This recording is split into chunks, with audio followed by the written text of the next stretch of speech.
jo ho sent molt, però per molt que se vulgui així reivindicar la feina que s'ha fet per part de tots els partits, crec que s'ha de reconèixer també la feina i el compromís amb l'educació pública, en aquest cas, que se té per part dels partits de Botànic, perquè al final jo recordo quan se va presentar el planificant que van haver molts escepticismes en este plenari on d'alguna manera se va vaticinar que era una qüestió de màrqueting i que això finalitzaria com van finalitzar altres projectes polítics que bàsicament se dedicaven a furtar els diners dels valencians i valencianes.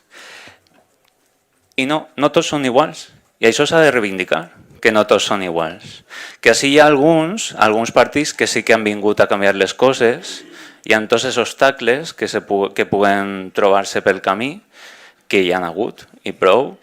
i més ho saben els pares i mares d'Elías García Berlanga.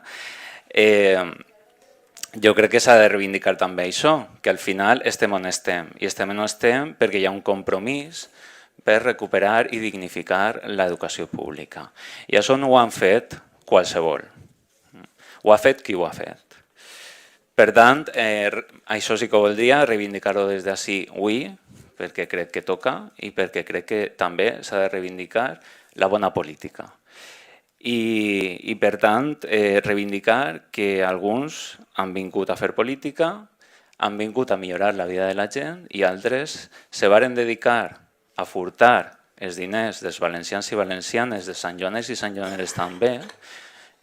i que volen tornar per a continuar furtant els diners dels valencians i valencianes. Així que, enhorabona, Esther, per la part que te toca, enhorabona sobretot a la comunitat educativa, als pares i mares, a la direcció, al professorat, que ben merescut ho tenen i que això, per fi, comença i esperem que